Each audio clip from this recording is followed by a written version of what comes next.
베트남전 당시 미군이 가졌던 최고의 전쟁 무기는 바로 무적의 한국군이었습니다. 애초 예상과는 다르게 개전 초기부터 정글에 적응하지 못해 베트공들에게 심각하게 밀리던 미군은 1965년 한국군이 파병을 결정함과 동시에 미군의 사기와 또 베트남전의 판도는 완전히 바뀌어 버립니다. 베트남전은 한국군의 무시무시한 전투력이 가장 잘 드러났던 근대 전쟁으로 알려져 있습니다. 대한민국은 1965년을 시작으로 1973년까지 총 8년에 걸쳐 베트남으로 한국군을 파병합니다. 한국군은 불과 10여 년 전까지 자국 땅에서 3년에 가까운 초대형 규모의 전쟁을 치러낸 베테랑 전사들이었지만 그와는 반대로 당시 베트남에서 싸우고 있던 미군들은 태어나서 전쟁을 한 번도 겪어본 적이 없는 신참들이 대부분이었습니다. 때문에 처음에는 그냥 엄청난 양의 돈과 무기로 밀어붙이면 쉽게 이길 수 있을 것이라고 생각했던 베트남전은 베트콩들의 전투력이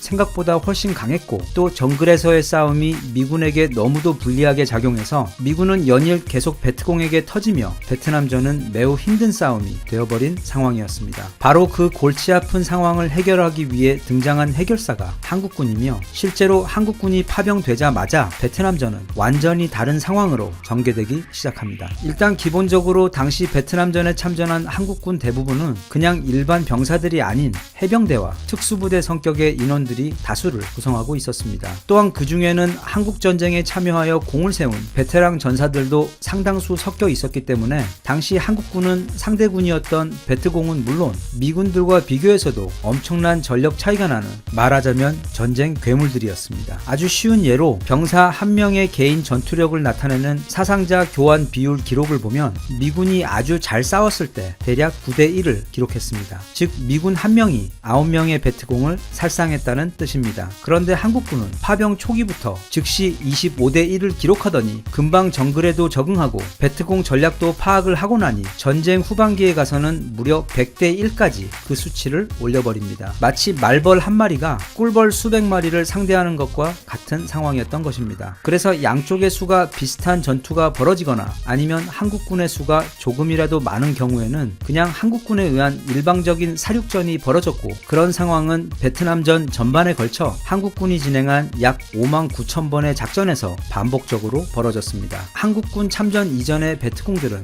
미군을 두려워하지 않았습니다. 오히려 정글의 이점을 적극 활용하여 덩치 큰 미군들을 농락해가며 크고 작은 승리를 연이어 이루어내면서 병사들의 사기가 오를 대로 오른 상태였습니다. 하지만 이후 등장한 한국군은 그런 미군들과는 아예 다른 종족의 전사들이었습니다. 한국군의 등장 이후 아군의 사상자가 너무 급증하자 미군이 노획한 베트콩의 교전 수칙서에 따르면 100% 승리의 확신이 없는 경우에는 한국군과의 전투는 무조건 피하라는 명령이 일반 병사들에게 하달되었고 그것과 함께 한국군 대부분은 태권도로 단련된 유단자들이니 설령 한국군이 비무장한 상태라 하더라도 절대 함부로 공격하지 말라는 명령이 따로 하달되었을 정도입니다. 당시 베트콩들에게 한국군은 단지 적군이 아닌 저승사자에 가까운 공포의 존재들이었습니다. 한국군들은 특히 두려움이 없고 또 잔인한 것으로 유명했는데 일단 당시 한국군이 투입되었던 작전들은 대부분 미군들에게는 자살행위라고 여겨지던 아주 위험한 작전들이 다수를 이루었습니다. 예를 들면 한국군이 가장 많이 투입된 작전 중 하나가 바로 야간 매복 작전인데 쉽게 말하면 정글 깊숙한 곳, 베트콩이 지나다닐 만한 길목이나 그들이 공격해 들어올 만한 루트를 미리 파악하여 한밤중에 그곳에 소수의 한국군을 소리 없이 침투시켜 매복하며 적을 기다리는 것입니다. 사실 이런 작전들은 당시 상황을 그냥 상상만 하는 것만으로도 살이 떨릴 정도로 위험하고 무서운 작전들이었습니다. 일단 얼마나 대규모의 적과 상대해야 할지도 알 수 없었고 또 한밤중 정글 깊숙한 곳에서 진행되는 매복 작전이었기 때문에 인원이나 무기 또는 장비들 또한 부족할 수밖에 없었으며 게다가 대부분 적진 깊숙한 곳이었기 때문에 전투를 치르다 포위되거나 생포라도 된다면 아군 측에서 그들을 구하러 오는 것 역시 거의 불가능했기 때문에 미군들에게는 자살행위로 불렸던 그런 작전들이었습니다. 하지만 놀랍게도 한국군들이 가장 선호하는 작전이 바로 이런 야간 매복 작전들이었고 실제로 그들이 가장 큰 성과를 내고 가장 많은 적군을 사살하고 승리한 전투 또한 이런 종류의 전투이자 초근접 게릴라전이었습니다.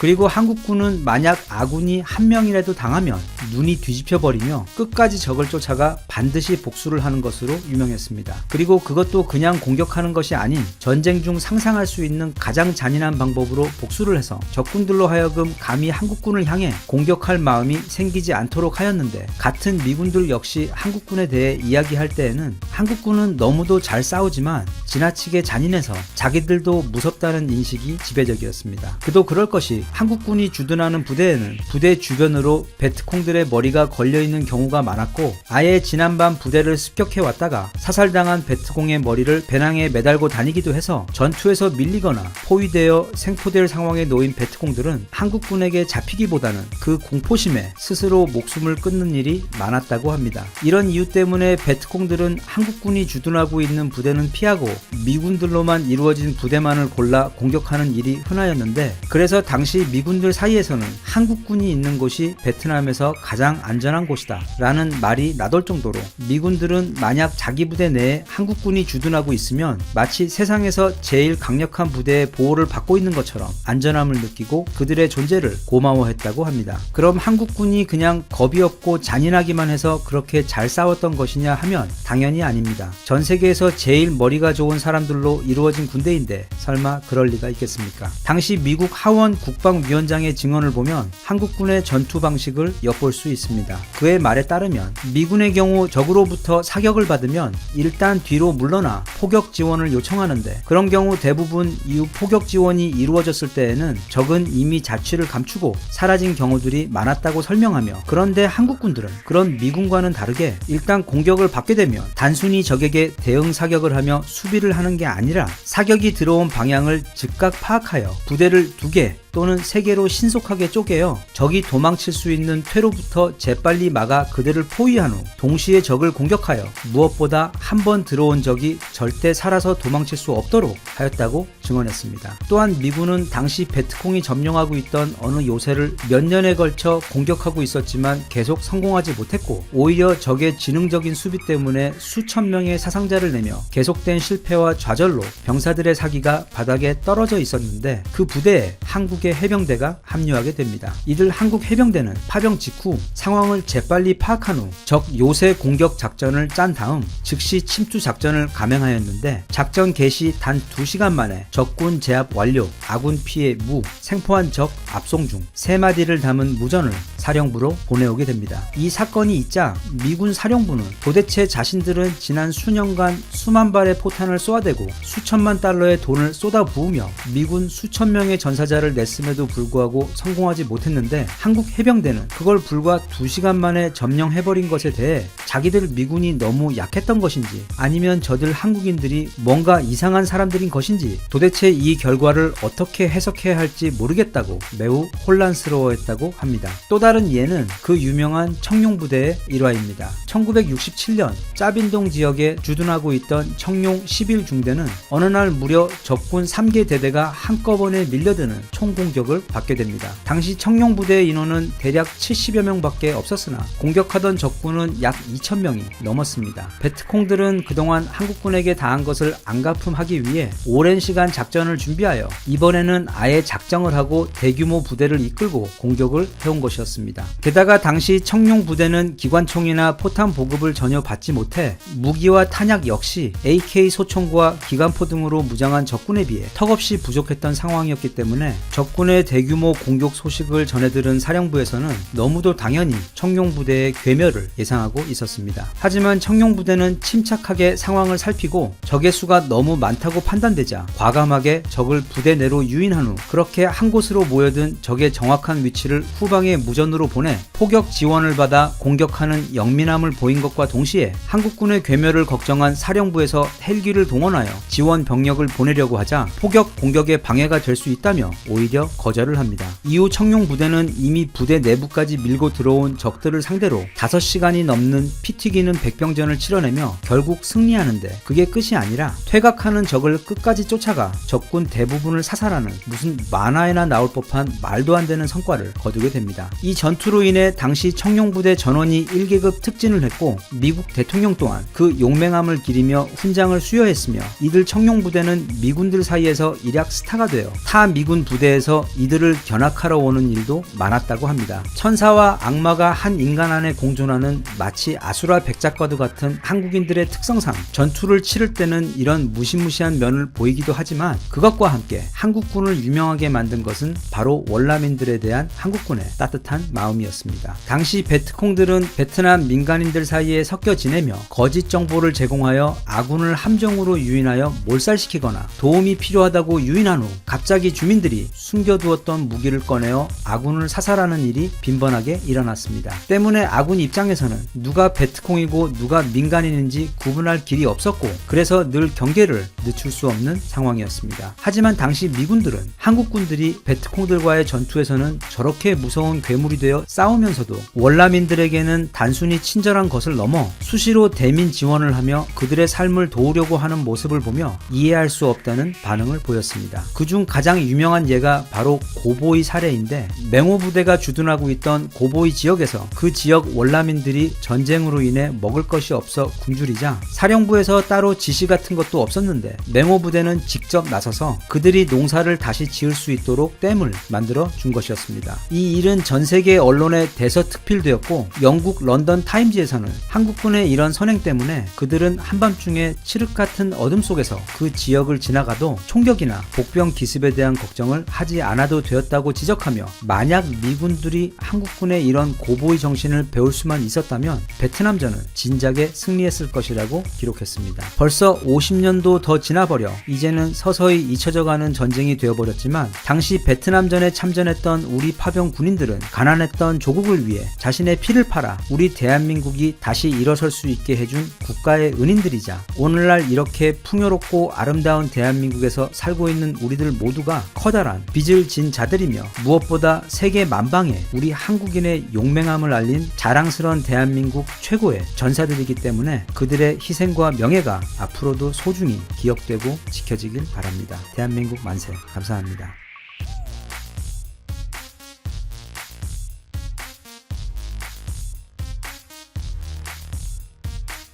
Sun up, sun down. I know now.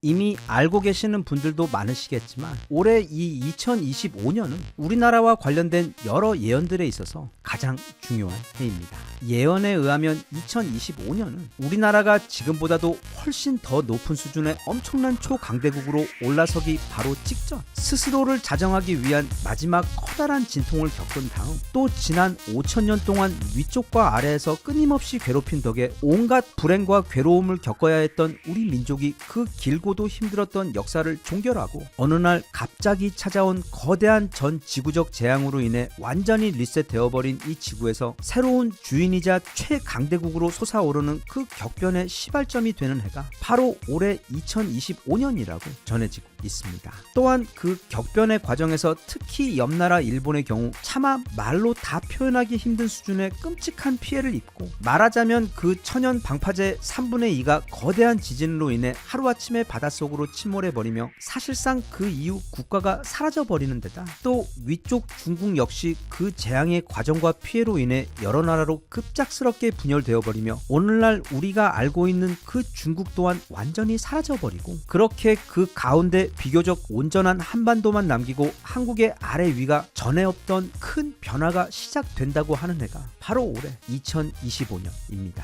저 어렸을 때 어머니가 그렇게 용하다는 점집에 가서 점을 보았더니 그냥 나중에 의사가 된다 아니면 판사가 된다 같은 게 아니라 제가 나중에 크면 무려 노벨상을 받을 것이라는 엄청난 이야기를 해서 우리 가족 모두 크게 흥분하며 제가 자라는 동안 다들 내심 기대를 꽤 많이 했었는데 결국 이렇게 되었고 그래서 보통 보통 점이나 아니면 이런 예언 같은 것들도 그냥 흥미거리로만 즐길 뿐, 그래서 그 이야기를 곧이곧대로 다 잘 믿지는 않지만, 그럼에도 뒤에 소개할 우리나라의 미래에 대한 예언들은 그냥 재밌거리 이야기로 치부하기엔 지금까지 완벽하게 맞아떨어지는 부분들이 너무 많기 때문에, 과연 그 예언들이 구체적으로 바로 올해부터 어떤 일들이 벌어진다고 말하고 있는지 그 소름 끼치면서도 설레는 이야기 같이 한번 알아보겠습니다. 일단 먼저 한 가지 굉장히 흥미로운 게, 국내외 불문 거의 모든 출처의 미래 예언들에서 우리나라가 앞으로 엄청나게 잘 될 거라고 말하는 점이 가장 대표적으로 공통적인 결말입니다. 대신 그게 우리나라가 어떤 과정을 거쳐서 또는 정확히 어느 시점부터 우리나라가 그렇게 폭발적으로 성장을 하며 지금과는 또 어나더 레벨의 진짜 초강대국으로 올라선다는 것인지, 그런 디테일들에서는 예언들마다 조금씩 차이가 있기는 하지만 동서양 많은 예언자들이 한 목소리로 우리나라는 미래에, 말하자면 지금 미국과도 같은 초강대국, 그러나 단지 힘만 강하고 부자 나라가 아닌 전 세계에서 무엇보다 영적으로 가장 성숙하여 세상의 질서를 바로 잡고 이끄는 그런 중요한 역할을 하는 진정한 선진국이 될 것으로 내다보고 있습니다. 그리고 한 가지 더, 그 많은 예언들 모두 그 미래의 한국은 지금과 같은 남과 북 같은 건 없고, 통일은 물론이고 일부 북쪽의 커다란 영토까지 회복한 지금과는 매우 다른 형태의 거대한 국가로 묘사를 하고 있는 경우들이 많은데, 특히 우리나라가 그렇게 통일이 된다고 예언하고 있는 그 정확한 시점 또한 어쩌면 거의 당장 또는 최소한 지금부터 그리 멀지 않은 근미래인 것 또한 공통적으로 예언되고 있는 부분입니다. 그래서 어쩌면 바로 올해를 시작으로 실제로 우리가 목격하게 될 미래이자 또 가장 충격적인 내용을 담고 있는 예언들부터 살펴보자면 이렇습니다. 우리나라 예언들 가운데 가장 대표적인 것이 아마 많이들 잘 알고 계시는 바로 한밤중 해골물 드링킹 원효대사와 임진왜란 때 왜군 때려잡던 슈퍼파이터 사명대사, 그리고 바로 타노스님의 예언입니다. 그리고 이 세 분은 서로 존재했던 시기가 각각 1000년 그리고 500년이나 떨어져 있음에도 그들의 예언들은 서로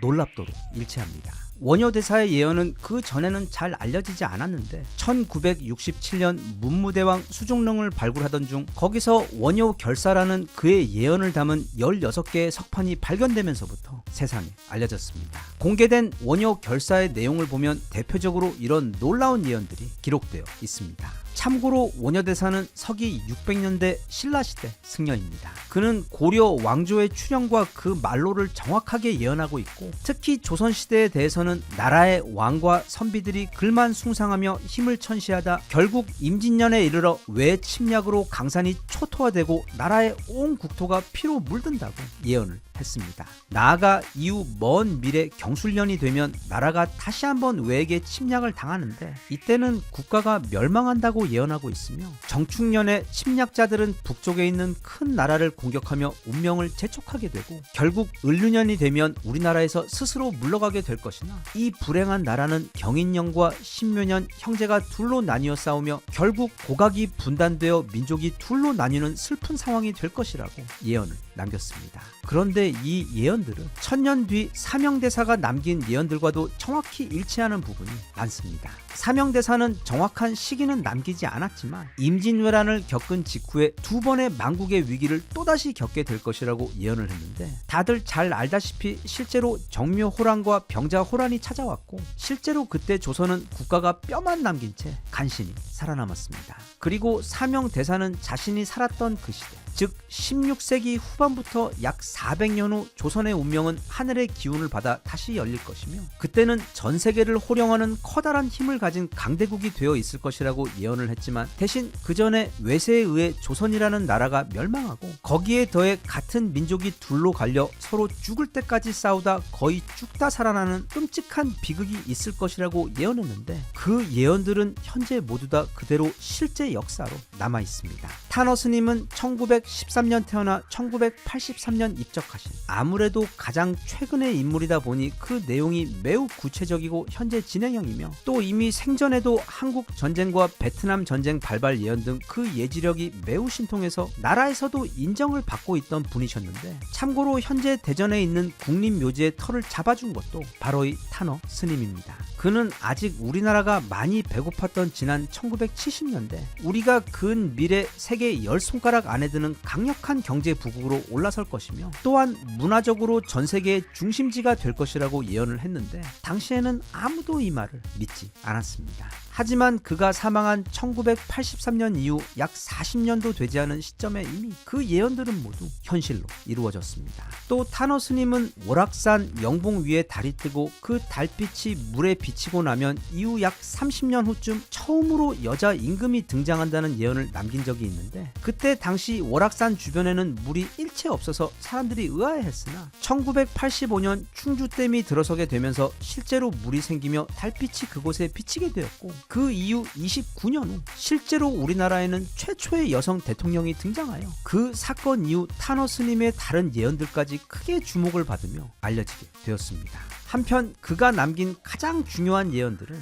모두 다 대략 지금 2025년도부터 일어난 이야기들입니다. 2025년이라는 시점은 해석하는 관점과 방법마다 좀 상이하긴 한데 그 기준이 되는 것이 앞서 말한 그 최초 여자 대통령의 출현 시점이며 크게 그때부터 3년 또는 12년으로 해석돼요. 3년이면 이미 시점이 지나버렸기 때문에 12년 후인 바로 올해 2025년이 그 시점이라는 해석이 가장 많습니다. 그래서 그의 예언에 따르면 2025년 어느 날 전 세계적으로 거대한 자연재해가 시작됩니다. 이건 지축, 즉 지구의 중심축이 뒤틀리게 되는 현상 때문인데 세계 곳곳에서 화산이 폭발하고 바다에서는 거대한 해일이 일어나며 무엇보다 여기저기 땅이 가라앉고 솟아오르며 엄청난 양과 규모의 지진이 세계 곳곳에서 일어날 것이라고 예언합니다. 그 여파로 인해 세계 인구의 절반가량이 사망을 하고 수많은 국가들이 나라의 기반시설이 완전히 파괴되는데 이때 가장 크게 피해를 입는 곳 중 한 곳이 바로 일본이 될 것이라고 그는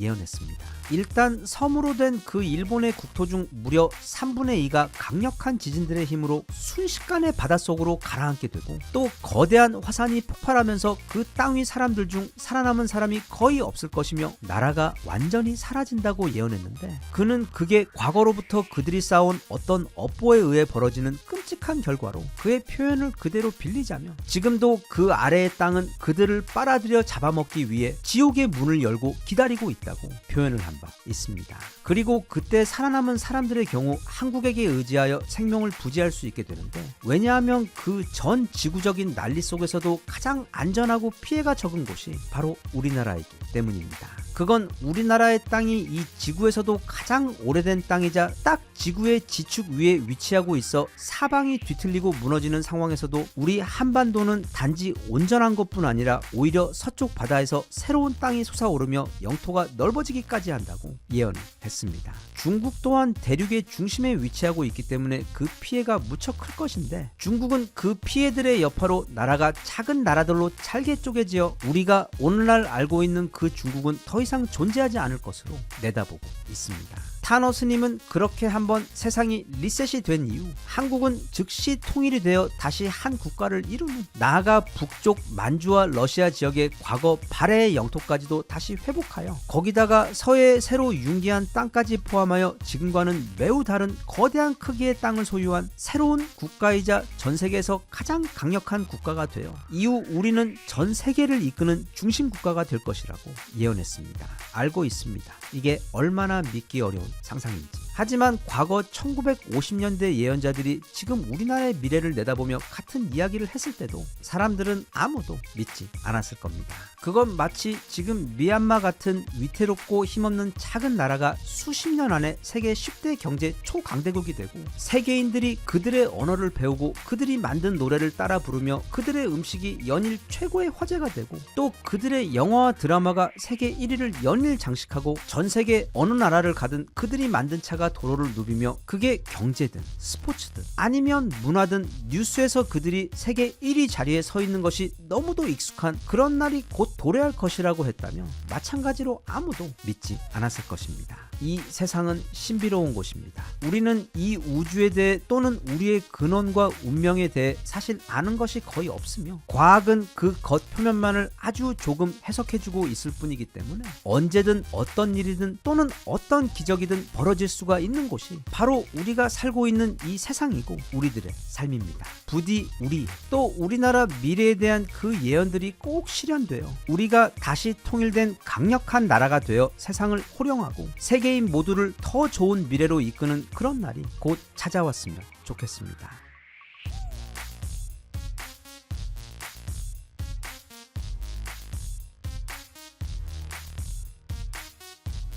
Even if you tried, you wouldn't understand it. Maybe something's missing inside of you. Just a bit of sugar to that horrid bitter. Maybe you taste different. 평상시에도 살짝 간달프 사촌형처럼 생긴 총균쇠로 특히 우리나라에서 매우 유명한 제러드 다이아몬드 교수는 과거 진행한 어느 인터뷰 자리에서 우리 한국에 대해 매우 흥미로운 이야기를 한 적이 있습니다. 다들 알다시피 그가 쓴 명저 총균쇠의 핵심 주제는 이 지구에는 수많은 나라들이 있는데 어째서 그 중에서는 예를 들면 서유럽 국가들처럼 남들보다 훨씬 더 빨리 강대국으로 성장할 수 있었는지에 대해 우리 인류 역사에서 지리적, 환경적, 그리고 기술적 요인들이 그 각각의 국가와 인종들 간의 발전 격차에 있어 어떤 역할을 했는지를 자세히 들여다본 무척 흥미로운 책이었는데, 그가 책에서 언급했던 총과 균 그리고 쇠에 대한 요인들 외에 어째서 우리 한국은 거의 미스테리할 정도의 속도와 폭으로 20세기 들어 이렇게 발전할 수 있었는지 묻는 질문에서 매우 의외의 대답을 내놓습니다. 약 70년 전 한국은 나이지리아 또는 가나와 필리핀과 자주 비교되며 분석되었는데, 그때 전 세계 거의 모든 경제 전문가들이 앞으로 가나와 필리핀은 그 따뜻한 기후와 풍부한 자연 자원으로 인해 곧 부유하게 될 것이고, 한편 한국은 태생부터 척박한 자연 환경을 가진 데다 그마저도 이제는 전쟁으로 완전히 다 망가져버려 그냥 가난하게 되는 것도 아닌 영원히 가난한 국가로 남아있을 것이라고 확신을 했습니다. 아니, 지들이 뭔데 감히 우리나라의 미래를 두고 영원히라는 단서까지 붙이며 그런 전망을 했는지 무척 화가 나지만, 사실 실제로 당시 우리나라의 상황은 처참하게 나쁜 것을 넘어 그들의 의견처럼 말 그대로 단 한 올의 희망조차 없어 보였던 가장 완벽한 절망의 땅이었기 때문입니다. 하지만 오늘날 우리나라는 그들의 예상과는 정반대의 세계 최강 경제, 군사, 문화 대국으로 성장해 버렸습니다. 그 기적에 대한 디테일한 이야기나 칭찬은 이미 너무도 많이 했기 때문에 여기서 더 하지는 않겠습니다. 그런데 제러드 다이아몬드 교수 역시 이 점을 무척 흥미롭게 여기며 자신 역시 이 매우 신기한 결과에 대해 곰곰이 연구를 해본 결과 그런 기적의 비밀은 바로 한글 때문인 것 같다고 대답을 했습니다. 그는 한국인들은 자기들이 태어나면서부터 마치 숨을 쉬듯 한글을 당연하고 자연스럽게 써왔기 때문에 한글이 얼마나 대단한지 모를 수도 있는데, 한글은 단연 전 세계 모든 문자 중 최고의 문자이며 그것도 2등과 엄청난 차이가 있는 1등 문자라고 강조했습니다. 물론 세계 다른 문자들, 예를 들면 유럽 로망스 언어들의 모태가 된 알파벳 같은 문자들도 나름의 장점이 있기는 하지만 알파벳 단독 또는 음절 문자 체계만으로 보았을 땐 사실 부족한 점이 많은 문자라고 설명하며, 그런 반면 한글은 문자를 음절 그룹으로 묶어버리면서 문자가 가지는 모든 한계들을 천재적으로 해결해버렸고, 그 과학적인 모양과 조합의 활용 역시 태어나서 한글을 처음 배우는 아이도 단 몇 분 만에 그 체계를 쉽게 이해하고 사용하기 시작할 정도로 무서울 정도로 강력한 문화적 유산이라고 극찬을 했습니다. 나아가 한국인들은 그런 압도적으로 뛰어난 문자인 한글을 가지고 전 세계에서 가장 뛰어난 교육열을 바탕으로 한국의 지리적, 자연적 자원에서 겪게 되는 한계를 그 나라의 사람들, 즉 인적 자원의 성장으로 상쇄시켜 버리면서 정말 순식간에 발전을 일으키며 오늘날 경제와 기술 그리고 문화 부분에서 세계적인 리더의 자리로 빠르게 등극하게 되었다고 분석을 한 바 있습니다. 개인적으로 더 이상 공감할 수 없을 정도로 동의하는 분석입니다. 저 역시 오늘도 이 한글을 사용하면서 이렇게 고급스럽고 뛰어난 문자를 원어민이라는 그 혜택과 축복을 누려가며 이렇게 편하고 자유롭게 사용할 수 있다는 사실이 매번 너무도 신기하고 고맙게 느껴지고 합니다. 루이 무슨 통도 벤 뭐뭐도 다 필요 없습니다. 이런 게 진짜 명품 중 최고의 명품이자 아무도 갖지 못한 우리 민족만의 완전 극강 비밀 무기이며 전 세계 최고의 한정판 럭셔리 아이템이 아닐까 그런 생각을 합니다. 그런데 이런 제러드 다이아몬드 교수처럼 우리 인류의 역사의 한 면을 자세히 추적하며 돌아본 또 다른 사람들이 있는데, 이들 역시 그 모든 인류의 근대 역사 가운데서 우리 한국에 대한 이야기를 책을 가장 특이하고도 신기한 사례로 소개하고 있습니다. 그 두 사람은 마크 고야마와 제러드 루빈입니다. 이들 둘은 최근 수년간 힘을 합해 다이아몬드 교수의 총균쇠 또는 그런 다이아몬드 교수와 주제는 비슷하지만 대신 농업혁명과 종교적 혁명 그리고 인종 간의 싸움과 과학혁명의 관점에서 지난 세계의 역사를 해석하고자 했던 유발 하라리의 사피엔스처럼 이들 역시 문명의 과거부터 거슬러 올라오며 어째서 우리 세계는 현재 이런 모습을 갖추게 되었는지에 대한 분석과 해석을 정리한 책인 부의 빅 히스토리라는 책을 내놓았는데 책 제목에서 유추되듯 바로 유럽과 아메리카 그리고 아시아 대륙 그리고 각국의 부와 그 경제적 성장에 대한 분석에 초점을 맞춘 책입니다. 이 책에서도 역시 우리 한국의 사례를 모델로 들며 매우 중요한 이야기를 하고 있는데 그 전에 우선 이 책에서 전하고 있는 어떻게 해서 지난 거의 6천년 동안 정말 아무것도 없던 이 세계가 지난 약 3,400년 사이 급진적으로 경제적 활동이 늘어나다가 최근 100여 년간은 아예 폭발적으로 부를 창출하게 되었는지 두 학자가 분석한 그 연구 내용 가운데 핵심 이야기를 먼저 간단하게 살펴볼까 합니다. 우선 가장 먼저 언급된 요인은 바로 지리적인 이유입니다. 이건 총균쇠에서도 가장 먼저 다루었던 부분인데 어디에 털을 잡아야 남들보다 더 빠르게 그 성장의 출발을 할 수 있고 또 그렇게 남들보다 더 빠르게 총과 같은 핵심 무기를 손에 넣거나 또는 강한 쇠를 만드는 기술 같은 우월적 기술력을 갖게 돼요. 그런 것들을 활용해 그런 능력을 아직 소유하지 못한 약한 국가들을 약탈하며 초기 경제적 부흥을 일으켰다는 것. 예를 들면 중세 이후 과학 발전이 일어나며 이후 세계를 무대로 한 식민지 건설을 통해 막대한 부를 쌓은 후 그때 쌓은 부로 오늘날까지 강대국으로 군림하고 있는 서유럽의 여러 국가들을 예로 들며 설명하고 있습니다. 나아가 과거 산업혁명 당시 영국의 사례처럼 자본주의가 본격적으로 도래하기 시작하게 되면 해당 국가에서 가장 먼저 등장하는 게 있는데 그게 바로 사업의 전문화와 생산의 분업화입니다. 그렇게 되면 최고로 극대화된 효율성으로 엄청난 양의 제품들을 생산해낼 수 있게 되는데 하지만 그렇게 되면 곧 그 나라의 내수 시장은 포화 상태가 되고 곧 더 큰 시장을 찾을 수밖에 없게 되는데 그게 바로 자원 착취와 더불어 당시 서유럽의 강대국들이 식민지 개척에 열을 올렸던 이유입니다. 그렇게 사업의 전문화와 분업을 통해 생산력을 키운 더 큰 시장을 개척해 물건을 팔아 큰 부를 축적하는 공식을 애덤 스미스의 이름을 따서 일명 스미스적 성장이라고 부릅니다. 그래서 당시 서유럽 국가들의 식민지 개척은 자원은 착취하고 동시에 자신들이 만든 물건을 판매할 수 있었기 때문에 그들에게는 그 스미스적 성장을 위한 정말 꿈만 같은 최고의 경제 해결책이었습니다. 공산주의 이론의 창시자이자 사실 대단한 철학자이자 경제학자였던 마르크스 또한 자본론에서 서유럽의 국가들은 아프리카에서는 금과 은을 착취하고 그곳 원주민들은 노예로 사용하다 광산에 생매장했으며 다시 동인도 제도에서는 약탈을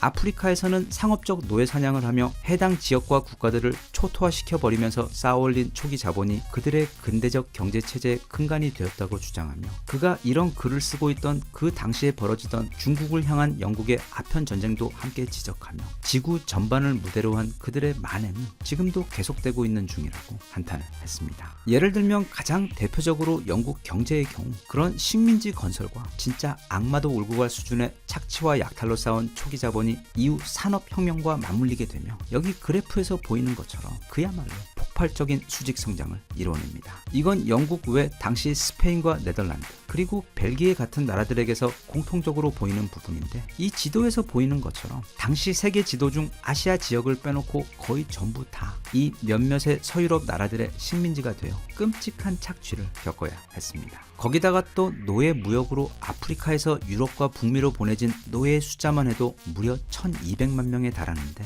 여기서 진짜 무서운 것은 이 숫자는 그 노예 사냥 및 무역 과정에서 살아남아 현지에 도착한 노예들의 숫자이며 사냥 과정에서 죽거나 또는 이렇게 생긴 노예 무역선 안에서 무려 3개월 넘게 갇혀 이송되다가 죽은 사람들의 수는 통계에 포함되지 않는 것이라고 지적했습니다. 노예 무역 초기 무역선에서 노예들의 생존율은 약 12%밖에 되지 않았습니다. 즉 사슬에 묶인 채 그 배에 실려야 했던 대부분의 흑인들은 가는 도중 질병이나 배고픔 또는 매질로 인해 대부분 살아남지 못했던 것입니다. 즉 오늘 오늘날 세계의 부는 이런 피식민지들의 피와 눈물 위에 세워진 거대한 탁과도 같은 것인데, 여기서 흥미로운 것은 그게 만약 세계 경제의 제1차전이었으면 제2차전은, 즉 그런 식민지 착취와 또는 초기 산업혁명과 무역을 통해 막대한 부를 쌓지 못했던 나머지 국가들이 어떻게 치고 올라왔는가에 대한 이야기입니다. 그 대표적인 나라가 바로 독일입니다. 당시에는 아직 독일이라는 나라는 없었고 프로이센이라는 국명으로 국가 통일이 진행되고 있던 차였는데, 이들은 이렇다 할 자본도 또 인구도 없었지만 정말 순식간에 세계 최강대국으로 치고 올라와 버립니다. 그 비밀은 바로 교육과 과학기술이었습니다. 산업혁명의 관점에서 보자면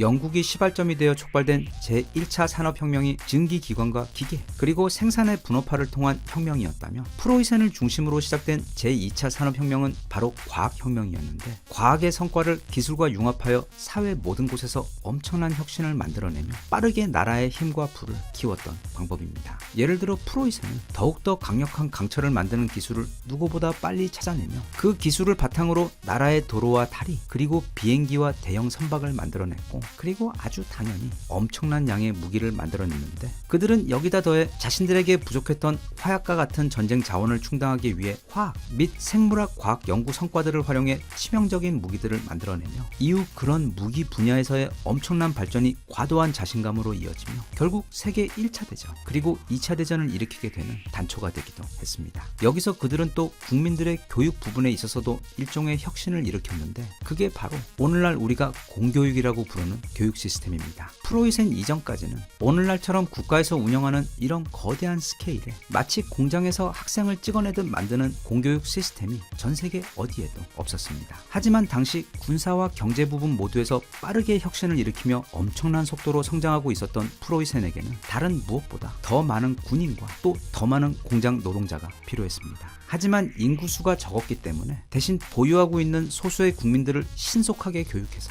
즉시 군대와 공장에서 활용할 수 있도록 만드는 해결책이 필요했고, 그래서 찾아낸 방법이 바로 공교육이었던 것입니다. 다들 학교 다니시면서 그리고 졸업한 이후에 곰곰이 생각해보면 도대체 이 교육이라는 게 어째서 실제로 살아가는 데 있어 정말로 필요한 교육인 건강한 세계관이나 가치관을 가지는 방법이나 또는 자기 스스로 생각하는 능력, 아니면 하다못해 이 자본주의에서의 생존과 직결되는 최소한의 경제 교육도 가르쳐주지 않으면서 무조건 우리가 가르치는 대로 외우라고만 하고 시키는 대로 따르라고만 하며 이상한 시험들만 계속 치도록 해 서로 경쟁하고 줄만 세우는지 다들 한 번쯤은 궁금해한 적이 있었을 겁니다. 그 비밀은 우리나라의 공교육 역시 그 먼 뿌리는 바로 그 프로이센의 공교육 시스템, 즉 스스로 자립하여 자신만의 생각과 신념으로 세상을 살아가는 주체적인 한 인간이 아닌 졸업 후 당장 군대와 공장으로 보내 써먹을 아주 말 잘 듣고 시키는 대로 잘 하는 것에 훈련이 된 그런 군인과 일꾼만을 양성하기 위한 시스템으로 시작되었기 때문입니다.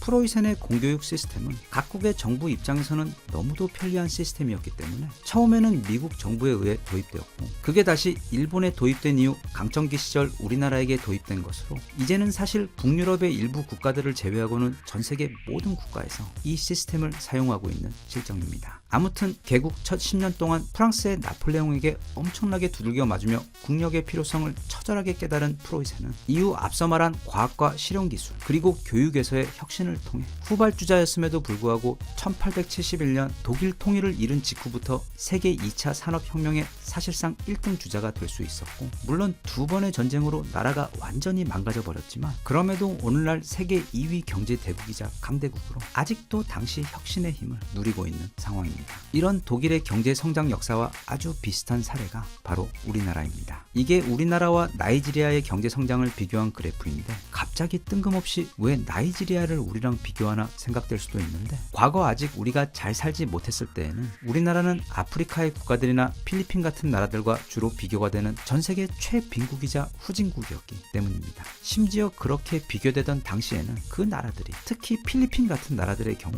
우리보다 훨씬 더 잘 살았습니다. 책에서는 한국이 이뤄낸 그 폭발적인 성장의 비밀은 과연 어디에서 나오는 것인가에 대해 이해하려고 하는데, 그래서 저자들이 찾은 그 첫 번째 원인은 바로 체제였습니다.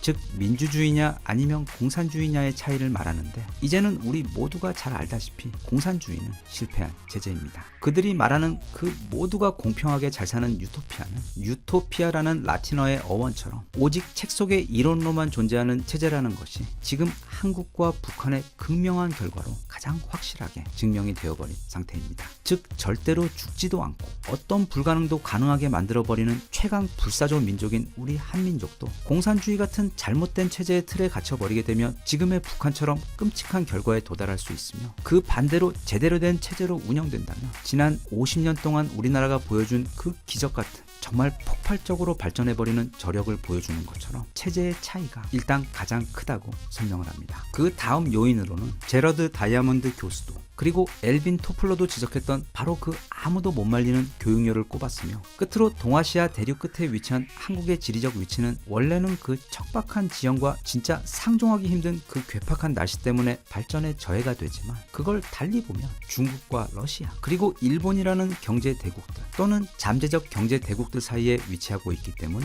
이른바 무역의 중력 모델로 인해 오히려 그런 지리의 안보 외교적 난점이 현명하게 잘만 활용하면 반대로 경제와 국력 성장의 커다란 장점으로 활용될 수 있다는 점을 꼽았습니다. 이 책은 비록 세계 부의 역사라는 한정된 주제에 포커스를 맞추고는 있으나 총균쇠나 사피엔스처럼 그 이야기의 스케일이 아주 큰 책이라 섣불리 단순 재미로 집어들기에는 고민이 필요한 책이긴 하지만, 우리가 사는 이 세계가 어떤 과정을 통해 부를 축적해왔고 또 그래서 지금 이 세계가 어디를 향해 달려가고 있는지를 가늠하는 데 있어서는 아주 높은 곳에서 지난 500년 그 부의 흐름을 내려다보듯 큰 그림을 보여주고 있기 때문에 역사적 관점에서의 경제 공부에 관심이 있으신 분들에게는 매우 유익하고 즐거운 독서가 되리라 생각됩니다. 아울러 책에서도 지적하고 있듯 우선 첫째, 과거 성장기에는 사실 꽤 도움이 되었던 우리의 교육 체계가 이제는 한 단계 진화와 체질 개선을 시도해서 너무도 총명하고 성실한 우리의 아이들이 단순히 군인이나 일터에서 말 잘 듣는 일꾼이 아닌 각각 한 명의 리더로 자라 보다 주체적이고 창의적인 영역에서 그 넘치는 잠재력을 발휘하는 데 바탕이 되어 주었으면 좋겠으며, 또 이 교육이라는 것이 이제는 좀 제 역할을 제대로 해서 무엇보다 그 아이들이 앞으로 삶을 살아가며 그 살인적인 경쟁의 고통에서 벗어나 유년의 삶을 누릴 수 있도록 해주고, 나아가 스스로 자신의 삶을 돌보는 능력까지 갖출 수 있도록 해주는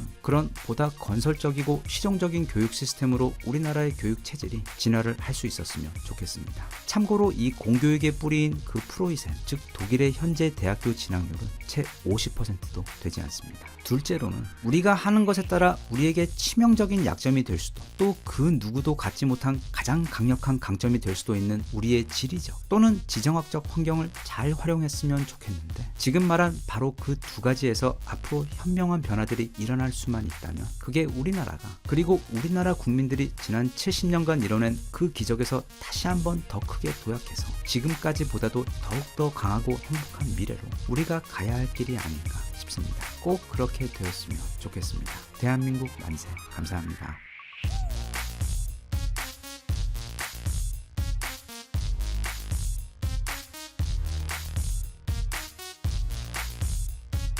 Sun up, sun down. I know now.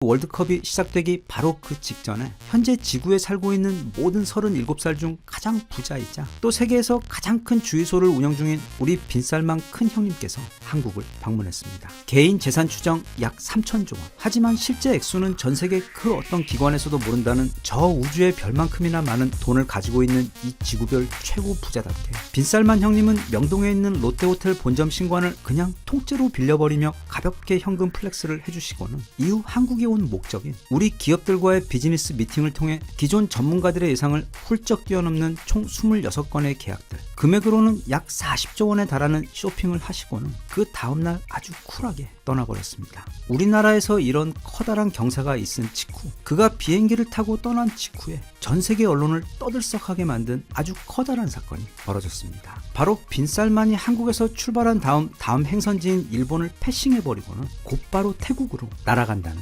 뉴스였습니다. 이건 당시에도 엄청나게 큰 뉴스였기 때문에 전 세계 모든 언론에서 그 소식을 일면 기사로 다루었습니다. 왜냐하면 원래 이번 빈살만 해외 출장에서는 바로 일본이 가장 중요한 방문지이자 메인 이벤트였고, 또 그래서 토요일부터 월요일까지 무려 3일이나 일본에 머무를 계획이었던 것에 반해 한국과 태국 방문은 그냥 일본 가는 김에 들리는 수준이라는 게 기존의 분석이었기 때문입니다. 게다가 빈살만 방문 대략 3주 전에는 그가 아예 한국은 그냥 패싱해버리고 곧바로 일본으로 날아간다는 뉴스까지 등장하면서 결국 우려대로 이번 네옴시티 특수는 모두 일본으로 가는구나 하는 실망과 우려를 낳았는데, 정말 기적적으로 그런 뉴스가 나온 지 대략 일주일 정도 후에 그가 다시 한국으로 온다는 소식이 전해졌고, 이번에 이렇게 실제로도 방문을 하게 된 것입니다. 그래서 한국에서 출발한 빈살만의 비행기가 일본이 아닌 태국으로 향하게 되자 사실 그때 전 세계 모든 언론이 깜짝 놀라며 그 이유에 대해 매우 궁금해하기 시작했습니다. 그리고 더 중요한 건 바로 그 멘붕의 가장 큰 당사자였던 일본이 아무런 해명도 내놓지 못했다는 점이었습니다. 당일뿐 아니라 며칠이 지나도 일본은 그 이유에 대해 아무런 해명도 하지 못하고 그저 일본은 전략적 파트너인 사우디와의 관계를 매우 중시하고 있으며 앞으로 좋은 시기에 양국 고위층들의 만남이 실현되는 것이 중요하다는 진짜 하나만한 아무런 알맹이도 없는 보도자료만 내놓은 상태인데, 결국 그것은 빈살만 측이 일본에게 통보조차 하지 않았다는 뜻입니다. 그리고 곧 월드컵이 시작되며 빈살만이 일본을 패싱한 사건에 대한 이슈는 빠르게 묻혀버렸습니다. 하지만 이후 최근까지도 그 사건에 대한 궁금증은 완전히 사그라들지 않았으며 아주 많은 다양한 추측들이 등장했는데, 마치 퍼즐을 맞추듯 최근까지 나온 그 내용들을 모두 종합해보면 매우 흥미로운 그림이 나옵니다. 당시 왜 빈살만이 일본으로 가지 않았으며, 또 어쩌면 앞으로도 거의 영영 갈 일이 없는지, 그리고 왜 하필이며 한국을 방문한 직후에 갑작스럽게 그런 결정이 났는지, 또 이번 빈살만의 일본 패싱이 일본에게 있어 얼마나 최악의 소식인지를 이해할 수 있게 되는데, 거기다 더해 사실 또 그 이면에는 안 그래도 지금 너무 잘 나가고 있는 우리나라 방산산업이 중요한 역할을 했다는 점 또한 엿볼 수 있게 되어 꽤 재밌는 이야기가 완성됩니다. 우선 좀 빠르게 이야기를 진행해보자면 이렇습니다. 월드컵이 시작되기 직전 전 세계적으로 가장 큰 글로벌 이슈는 우선 우크라이나 전쟁이 있었고, 그 다음은 바로 바이든과 사우디와의 관계였습니다. 더 정확히는 바이든과 트럼프, 그리고 빈살만과 푸틴의 사각 관계였습니다. 그 내용은 지난 영상에서 거의 25분이 넘도록 매우 자세하게 다루었던 내용인데, 아무튼 딱 그렇게 빈살만과 바이든이 거의 원수가 되어버린 상황에서 빈살만은 일본과 한국 그리고 태국을 방문하기로 했고, 한국 방문 이후 곧바로 태국으로 날아가면서 그 유명한 그리고 아직도 풀리지 않는 미스테리 빈살만 일본 패싱 사건이 벌어지게 된 것입니다. 대략 여기까지가 월드컵 직전의 상황입니다. 그 미스테리를 풀 열쇠의 시작은 의외로 카타르에서 시작됩니다. 다들 알다시피 이번 월드컵은 카타르에서 열렸습니다. 카타르는 중동 세계에서 사우디와 서로 자존심을 겨루는 맹주입니다. 대충 지도를 봐도 그 유명한 두바이의 아랍에미리트가 요만하고, 그 왼쪽으로 거의 중동 지역 왼쪽 대부분을 차지하고 있는 국가가 사우디이며, 사우디 오른쪽에 작은 혹처럼 나와 있는 것이 바로 카타르입니다.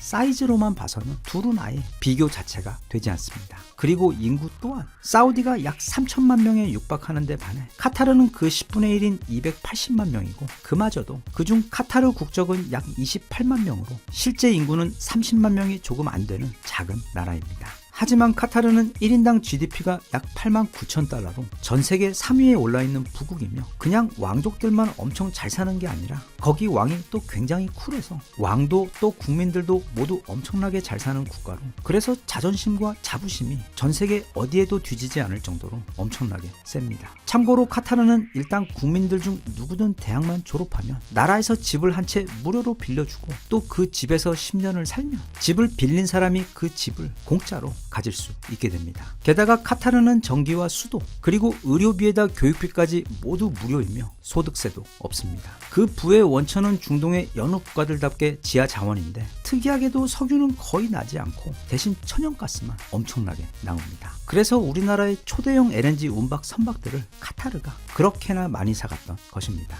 아무튼 그래서 카타르는 작은 체격에도 불구하고 중동의 다른 국가들과는 달리 사우디에 대해서도 전혀 기죽지 않고 오히려 거의 항상 강대강으로 맞서 싸우는 편인데, 두 국가는 지난 90년대부터 국경 지역에서 크고 작은 실제 전투를 치를 정도로 매우 사이가 좋지 않았고, 지난 2017년을 기점으로는 아예 서로 원수처럼 지내게 됩니다. 그렇게 된 이유는 이렇습니다. 이란을 극도로 싫어하고 또 두려워하는 사우디가 사우디의 경고에도 불구하고 카타르가 이란과 가깝게 지내는 모습을 보고는 엄청나게 비난을 하다가 급기야는 사우디에서 카타르로 연결되는 송유관까지 끊어버리면서 단교까지 하게 됩니다. 그리고 사우디는 주변 아랍 국가들을 선동해서 카타르를 아주 아랍 세계에서 왕따를 시켜버리려고 시도했는데, 심지어 사우디와 카타르 사이에 있던 땅에 인공으로 운하를 만들어서 아예 물리적으로도 카타르를 섬으로 만들어 버리려고 시도했을 정도로 카타르에게 적대적이었습니다. 당연히 카타르 입장에서는 이런 사우디의 행동이 기분 좋을 리 없습니다. 그렇게 사우디가 카타르의 중2병을 건드려 버리자 카타르는 사우디가 가장 싫어하는 것, 즉 이란과 더더욱 친하게 지내게 되었고, 또 사우디는 그런 카타르를 더욱 미워하게 됩니다. 그러던 중 사우디 빈살만 당시 왕자가 자신에 대해 비판적으로 보도를 하던 기자를 청부 살해한 아주 유명한 사건, 즉 자말 카슈크지 사건이 발생하자 카타르는 이걸 기회로 매우 성스럽고도 조심스러운 이름을 가진 중동 최고의 방송국 알 자지라 방송국을 통해 빈살만을 매일 적나라하게 공격하기 시작했고, 이때 진짜 사우디와 카타르 사이는 실제로 전쟁이 날 정도로 상황은 심각해졌습니다. 네, 알 자지라 방송국은 카타르 겁니다. 옛날 중동에는 돈 많고 힘이 제일 센 사우디에서 영국 BBC와 합작해서 세운 사우디 방송이 아랍어 방송을 모두 장악하고 있었는데, 그 꼴을 도저히 볼 수 없었던 당시 카타르 국왕이자 지금 국왕인 타민 빈 하마드 알사니의 아버지인 하마드 빈 칼리파 알사니가 당시 돈 무려 1억 5천만 달러를 들여 BBC 쪽 최고 장비와 인력들을 몽땅 들여와 세워버린 것이 바로 이 알 자지라 방송국입니다. 참고로 그 성스럽고도 무척 조심스러운 이름 알 자지라는 아랍어로 섬 또는 반도를 뜻합니다. 즉 카타르를 뜻하는 이름입니다. 아무튼 그때 알 자지라 방송국을 세운 것이 진짜 신의 한 수였던 것이, 무명의 작은 지역 방송국이었던 CNN이 걸프전으로 일약 글로벌 방송국이 되어버렸던 것처럼 1차 걸프전 직후 설립된 알 자지라 역시 방송국을 설립하자마자 미국의 아프가니스탄 전쟁이 시작되어 버리고 그 소식을 가장 가까이에서 전하게 되며 정말 순식간에 글로벌 뉴스 메이커로 성장하게 된 케이스입니다. 그래서 카타르는 그런 알 자지라 방송국을 무기로 삼아 연일 빈살만의 아픈 곳을 매일 찌르며 공격하면서 둘의 사이는 점점 더 최악으로 치닫고 있었고, 또 그래서 언제든 저 골칫덩어리 카타르가 이란과 작당을 해서 실제로 사우디를 쳐들어올 수도 있었기 때문에 불안해했는데, 그래도 사우디에게는 든든한 보디가드 미국이, 더 정확히는 아주 착하고 계산적인 트럼프가 있어서 아무 문제가 없었습니다. 게다가 트럼프는 그런 사우디의 고민까지 미리 걱정하여 지난 2020년 자신의 사위 쿠슈너를 카타르로 보내 둘 사이 중재자가 되어 화해를 유도하면서 두 국가 사이는 일단 최악의 상황은 면하게 됩니다. 그런데 바이든이 대통령이 되면서 모든 게 꼬이기 시작했습니다. 사우디에게 미국이라는 우산이 갑자기 사라져버리면서 아직은 불안한 카타르와 이란의 군사 위협 앞에 사우디의 안보, 더 정확히는 사우디 왕족들의 안전이 매우 불안해질 것입니다. 게다가 바이든은 이런 상황에서 한술 더 떠서 갑자기 다 지난 자말 카슈크지 사건을 끄집어내요 빈살만을 국제적으로 냉혹한 살인범이자 왕따로 만들어 비난하고는, 또 실제로 미국 정부가 그를 살해 혐의로 정식으로 고소까지 하자 머리숱 빼고는 전 세계 그 누구에게도 아쉬울 것 없는 우리 빈살만 역시 너무도 자존심이 상하고 화가 나서 석유 증산을 위해 자존심을 굽히며 사우디에 찾아온 바이든에게 증산 요청 거절은 물론 대놓고 홀대하는 통쾌한 복수를 하며, 그렇게 둘 사이는 영영 멀어져 버린 것 같았습니다. 하지만 빈살만의 마음은 편하지 못했습니다. 왜냐하면 최근 이란의 움직임이 너무도 급속하게 불안하게 진행되고 있었고, 친하게 지냈던 러시아도 지금 자기를 도와줄 상황이 아니고, 그렇다고 중국을 믿는다는 건 불가능한 일이었기 때문에 빈살만은 공식적인 외교 라인을 우회해서 일종의 비밀 통로로 미국과의 관계를 다시 풀어보려고 노력합니다. 그 비밀 통로가 바로 일본이었습니다. 일본은 아시아의 미국의 가장 대표적인 대립 국가로서 미국에게 직접 닿지 못하는 메시지도 일본을 통하며 미국에게 전달되어 해결되는 경우가 많았기 때문입니다. 그래서 빈살만은 일본에게 줄 네옴시티 관련 여러 가지 사업들을 선물로 가져가고 일본 역시 이번 기회를 이용해 네옴시티 수주를 통해 엄청난 경제적인 이득과 함께 미국을 대신해 보란듯이 사우디에게 증산 요청을 성공시키는 모습으로 아시아에서 미국의 대리인으로서의 위상을 다시금 증명하고 싶어 정성을 다해 준비를 갖추고는 빈살만의 일본 방문을 손꼽아 기다렸습니다. 이게 일본 입장에서는 정말 중요했던 것이 일본에게는 그동안 오직 불운과 나쁜 소식만이 있었습니다. 예를 들면 여전히 전혀 해결되지 않고 있는 방사능 관련 문제들과 비난들, 게다가 내년에는 또 일본에 보관하고 있던 방사능 오염수까지 바다로 방출할 계획까지 가지고 있어 사실 세계 각국에서 어떻게 나올지 많이 불안한 데다 올림픽도 1년이나 연기해서 열었는데 아주 제대로 말아먹었고 경제 또한 역대급으로 무너지고 있던 찰나에 뜬금없이 아베 전 수상이 갑자기 총격으로 살해를 당해버리는 정말 무슨 막장 아침 드라마에나 나올 법한 연이은 초유의 사건들과 불운들이 지난 10여 년 동안 겹겹이 쌓여가며 과거의 강대국 이미지에서 너무 멀어져 버린 상황이었기 때문에 이번 기회에 현 세계 최고 실세를 만나 미국과의 사이에서 그의 부탁도 들어주고 또 미국의 부탁이자 사우디로부터 자국의 소비의 약 40%에 달하는 석유 에너지를 수입하는 본인들의 간절한 바람이기도 한 바이든도 해내지 못한 그 석유 중산을 사우디 실세에게 멋지게 요청시켜 성공시키는 모습으로 다시금 전 세계인들 앞에서 아직 일본이 건재하다는 걸 보여주고 싶었습니다. 그래서 빈살만이 들러리인 한국에 딱 하루 동안 머문 후 일본에서 주말을 끼고 3일 동안 지내며 머무는 기간 동안 이런 모든 것을 진행하고 이루고자 손꼽아 기다리고 있었는데 빈살만은 그 의미도 없는 한국에 들린 다음에 아무런 설명도 없이 그냥 일본을 패싱해버리고는 태국으로 날아가 잠깐 들린 다음 무려 카타르로 날아가 월드컵 개막식의 모습을 드러낸 것이었습니다. 빈살만의 모든 일정 중 유일하게 빠진 것이 바로 일본 방문이었고 카타르 월드컵 개막식 방문은 원래는 예정이 없던 일정이었습니다. 한국 이후 빈살만이 방문한 곳을 보면 일종의 패턴이 보이는데 그건 바로 기존에 단교를 했던 국가들과의 관계 정상화에 매우 공을 들이고 있다는 점입니다. 태국의 경우 사우디와 거의 30년 넘게 단교를 했었는데 그 내용이 좀 황당합니다. 지난 1989년에 사우디 왕자의 집에서 일하던 태국인 관리자가 무려 270억 원 상당의 보석을 들고 태국으로 도망친 것이 그 시작으로 그때 완전히 빡친 사우디 왕자가 보석을 되찾기 위해 사우디 추노 외교관 3명을 태국으로 보냈는데 그 3명 모두 무려 태국에서 살해되어 버리고 이후 추가로 보낸 왕실 쪽 책임 담당자 역시 태국에서 실종되어 버리자 사우디 왕은 태국과의 단교를 선언해 버립니다. 그때 또 사우디는 즉시 20만 명에 달하는 태국인 노동자를 사우디에서 추방해버렸고 자국인의 태국 방문도 금지시켰으며 당연히 태국인에 대해서는 비자 발급도 전면 중단시켜버렸습니다. 그렇게 지난 약 30년을 지냈습니다. 그러다가 그게 빈살만의 실권에 앉게 되면서 올해 초부터 서로 다시 화해의 이야기가 오고 갔고 이번에 태국 뿌라유 총리의 초청에 빈살만이 화답하며 방문하여 화해를 공식화한 것입니다. 카타르의 경우는 더 중요합니다. 앞서 설명한 것처럼 둘은 서로 죽일 듯이 으르렁댔지만 다행히 트럼프 아저씨가 중간에 어느 정도 다리를 놓은 후 대통령 자리에서 내려온 상태여서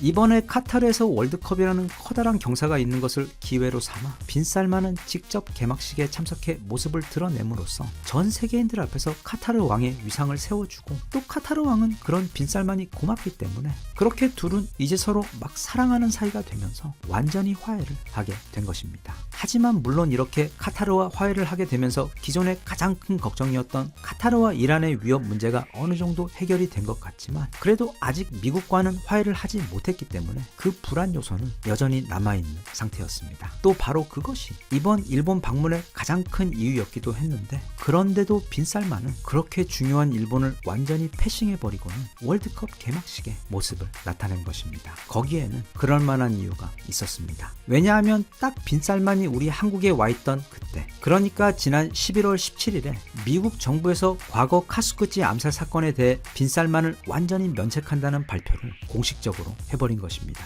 이건 누가 봐도 바이든이 자기가 직접 하면 좀 부끄러우니까 외교 라인을 빌어 우회적으로 빈살만에게 내가 지난번에는 너한테 좀 미안했어. 사과하고 싶어. 우리 앞으로 잘 지내자. 하며 먼저 손을 내민 것인데 정말 공교롭게도 그게 딱 빈살만이 우리 한국에 머물고 있을 때 터진 국제 속보였습니다. 한국에서 빈살만이 굉장히 기분이 기분이 좋아 보였고 또 우리 기업들과의 미팅에서도 예상을 훌쩍 넘는 수준의 매우 파격적인 엄청난 쇼핑을 하고 돌아갔는데 거기에는 그 미국의 사면 소식 영향이 적지 않았을 겁니다. 그래서 아주 기분 좋았던 한국을 떠나 이제 일본으로 가야 하는데 거길 왜 갑니까? 바이든의 깜짝 사면 선물로 이제 미국과의 관계도 다시 재정리되었고 또 한국에서 이미 쇼핑도 할 거 다 해버렸고 빈살 많은 철저한 부자답게 중복 구매를 매우 싫어하며 게다가 딱 시간 맞춰 카타르에서 신나는 월드컵 개막식까지 있어 거기 가서 카타르 왕이랑 웃으며 악수하면 이제 이란 위협까지 어느 정도 해결이 되어버리는데 그 방사능 나는 섬에 그가 갈 하등의 이유가 없어진 것입니다. 게다가 방문 전에 보고받은 것에 따르면 일본이 감히 자기에게 석유를 증산하라고 요구할 것을 미리 알고 있었기 때문에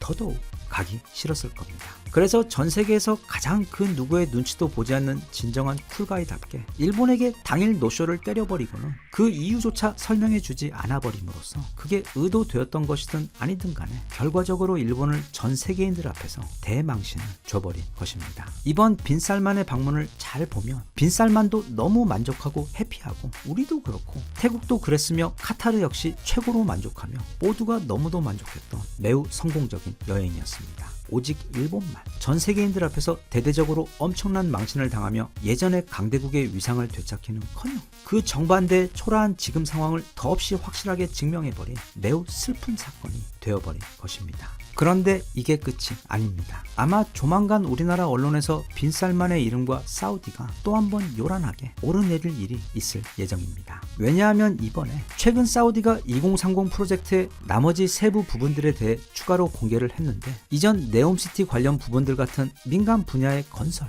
화학, 생명공학, 재생에너지 등의 부분들 외 주로 방산과 관련된 추가 계획을 발표했기 때문입니다. 사우디는 이미 전 세계에서 6번째로 많은 국방비를 지출하는 나라입니다. 그리고 인도에 이어 2번째로 많은 무기를 사들이는 글로벌 무기계의 큰손입니다. 빈살만은 2030년까지 사우디 국방에 필요한 무기의 절반을 자국에서 생산된 무기로 채울 것이라고 발표했는데 이 목표를 달성하기 위해 지금의 석유 국영 기업인 아람코처럼 이미 국영 방위 산업체인 세미를 몇 년 전 출범시켰으며 우리나라의 방위상업청에 해당하는 가미 또한 출범시킨 상태입니다. 최근 물론 미국과의 관계가 다시 좋아지고는 있지만 과거 트럼프 때와는 비교도 할 수 없을 정도로 차이가 나며 또 언제 다시 미국과 멀어질지도 모르는 일이기 때문에 사우디는 무기 수입을 미국에 전적으로 의존하던 것을 바꾸어 최근 다른 국가들 무기로 눈을 돌리고 있는 상황입니다. 그리고 단지 무기만 구입하는 것이 아닌 장기적으로 자국의 무기 생산 인프라에 도움이 될 안정적인 협력 관계를 맺을 수 있는 파트너를 찾고 있는 상황입니다. 러시아와 중국은